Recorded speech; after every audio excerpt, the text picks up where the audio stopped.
जय गुरुदेव, जय महाकाली। आप सभी साधकों का जय महाकाली सापर मंत्र विज्ञान के आपके अपने चैनल पर स्वागत है। मां मातंगी का शत्रु मोहिनी मंत्र प्रयोग है ऐसा मंत्र प्रयोग जो आपके जीवन के बहुत सारे कितने भी शत्रु हों सबको मोहित कर देगा। कोई शत्रुता लेकर भी आया आपके पास तो मित्रवत व्यवहार करेगा, चाहे आपके ऑफिस में हो, चाहे आपके गांव में हो, शहर में हो, रिश्तेदारी में हो, या आपको लगता है कि जहां भी आप जाते हैं आपके शत्रु बन जाते हैं, ग्रह आपके पक्ष में नहीं है, तो आपको इस प्रयोग को जरूर करना चाहिए। यह ऐसा दिव्य प्रयोग है जिसके प्रभाव से आपके शत्रु मोहित हो जाएंगे। इसके दो प्रयोग हैं, आपको जो आसान लगे आप उसको करें। दोनों ही प्रयोग आपके सामने हम आज रखते हैं। उससे पहले जो लोग बातचीत के लिए फोन लगाते हैं वे दिन में 11 बजे से 4 बजे तक लगाएं, मंगलवार और शुक्रवार को 12 से 4। जिन लोगों को कुंडली विश्लेषण आदि करवाना हो वो अपना नाम, जन्म तारीख, जन्म का समय और जन्म स्थान नीचे दिए गए नंबर पर व्हाट्सएप कर दें। कुंडली विश्लेषण के लिए ऑरा स्कैनिंग करवाना हो तो सर से पैर तक की फोटो और सीधे हाथ की हथेली की फोटो, अगर पुरुष है तो, माता बहनें हो तो उल्टे हाथ की हथेली की फोटो। कुंडली विश्लेषण शुल्क 501 रुपये है, ऑरा स्कैनिंग शुल्क 1100 रुपये, ताकि आपको पता चले आपके इष्ट देवी देवता कौन है, आपको व्यापार करना चाहिए, नौकरी, कौन से रत्न धारण करना चाहिए, कहीं कोई गलत रत्न धारण कर तो नहीं लिए, उनकी वजह से नुकसान तो नहीं हो रहा है, कौन से दोष है कुंडली में और उनकी वजह से क्या समस्या आ रही है, उनके क्या निवारण है, ग्रहों की क्या स्थिति है, उनके क्या उपाय करे जाए, और भी बहुत सारी चीजें आप प्राप्त करेंगे उनमें, जैसे भूमि, भवन, वाहन कब प्राप्त होंगे, विवाह की क्या स्थिति रहेगी, व्यापार करे या नौकरी करे, तरक्की कैसे मिलेगी, भाग्योदय के लिए कौन से ग्रह की साधना की जाए, कर्ज मुक्ति के लिए कौन से ग्रह की साधना की जाए, ये सारी चीजें आपको उसमें पता चलती है। विवाह को मधुर बनाने के लिए क्या किया जाए, अच्छी वर या वधु प्राप्त करने के लिए क्या किया जाए, संतान प्राप्ति के लिए क्या किया जाए, सारी जानकारी आपको वहां पर प्राप्त होती है। चलिए आगे बढ़ते हैं आज के दिव्य मातंगी शत्रु मोहिनी प्रयोग पर। इस प्रयोग को करने के दो विधान हैं। पहले मंत्र जप को समझ लीजिए। 41 माला 41 दिन तक करने का विधान है और इसका प्रभाव आपको कम से कम 1.5 से 2 साल देखने को मिलेगा। बहुत लंबा प्रभाव रहता है इसका। इसको साधना को जब करें तो इस बारे में किसी को ना बताएं। साधना को कैसे करना है उसके दोनों प्रयोग हम बता देते हैं। या तो आप 41 दिन तक मंत्र जप ही करें 41 माला, अगर आप हवन भी कर सकते तो 41 दिन तक मंत्र जाप के साथ हवन भी करें। हवन में शमी के वृक्ष की लकड़ी और वट वृक्ष की लकड़ी का प्रयोग करें और घी से आहुति दें। ये दो प्रयोग हैं। या तो केवल मंत्र जप करें या फिर आप हवन के साथ करें। अब इसमें अगर आप हवन नहीं करते हैं तो आपको 1000 मंत्रों से हवन भी करना है डेली। अगर आप हवन नहीं करते तो फिर इसके लिए आप मातंगी माला और मातंगी यंत्र बुला लें और केवल मंत्र जप करें। दो प्रयोग है, दोनों में से आपको जो चित लगे कर सकते हैं। किसी भी सोमवार को आप प्रयोग स्टार्ट करें। रात्रिकालीन प्रयोग है। रात्रि में आप 8 बजे या 9 बजे से भी शाम से भी बैठ सकते हैं। स्नान करने के पश्चात गुलाबी वस्त्र धारण करें और उत्तरमुखी होकर बैठ जाएं।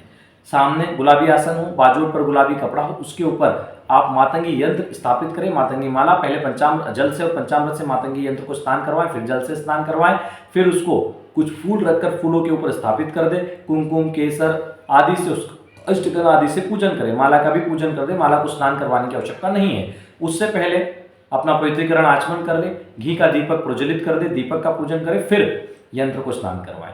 फिर हाथ में जल लेके संकल्प में मैं अमुक नाम अमुक गोत्र आज के तिथि वार दिन बोल दें और कहें कि मैं अपने सकल शत्रुओं को वशीभूत करने के लिए और मेरे सारे शत्रु मेरे वशीभूत हो जाए, मेरे चरणों में हो जाए, शत्रुता भूल जाए, मेरे दास बन जाए, इस निमित्त में यह प्रयोग करने जा रहा हूं। मां मातंगी आज्ञा और आशीर्वाद दे, सदगुरुदेव आज्ञा और आशीर्वाद दे, कुलदेवी देवता पितृ देवी देवता आज्ञा और आशीर्वाद दे बोल के छोड़ दे।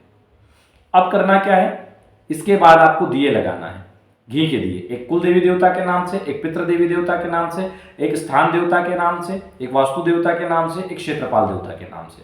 ये आपको दिए लगाना है घी के। ये भले ही थोड़ी थोड़ी देर चले तो भी चलेगा, पूरे साधना काल में चले तो अति उत्तम, ठीक है। नहीं तो एक एक बत्ती लगा दे और इनका हल्दी सिंदूर से पूजन करके उनको बोले कुल देवी देवता दीपदान स्वीकार करें, पितृ देवी देवता दीपदान स्वीकार करें, क्षेत्रपाल दीपदान स्वीकार करें, वास्तु देवता दीपदान स्वीकार करें, ठीक है। इस प्रकार आप बोल दें और फिर साधना को स्टार्ट करें तो सफलता निश्चित तौर पे मिलती है। 41 माला, एक माला गणेश मंत्र, एक माला गुरु मंत्र करने के बाद 41 माला जो मंत्र दे रहे हैं उसकी आपको जप करना है।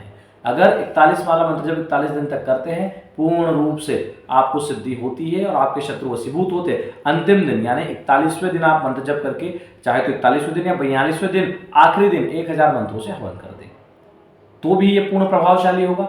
ये नहीं कर सकते तो ये इसके अलावा कुछ और बड़ा कर सकते हैं तो फिर आप डेली हवन करें 1000 मंत्रों से। इसमें वटवृक्ष की लकड़ी और शमी की लकड़ी लगेगी और शुद्ध घी से ये हवन होगा। अब देखो इसका चमत्कार, बहुत प्रभावशाली मंत्र है। कोई भी अनुष्ठान, बहुत से लोगों को हमने देखा हो क्या करते हैं, बहुत सारे मंत्र होते हैं, एक एक माला सबका जप करते हैं। ऐसे नहीं होता है। आपको अनुष्ठान कंप्लीट करने के बाद उसकी एक माला जप करो तो काम की बात है। बिना अनुष्ठान उसके एक माला जप करने का कोई खास प्रभाव आपको मिलेगा नहीं। तो किसी भी साधना का पहले अनुष्ठान कंप्लीट करो, अनुष्ठान कंप्लीट करने के बाद में आप करोगे तो आपको लाभ होगा। आप पहले मंत्र को नोट कर लो।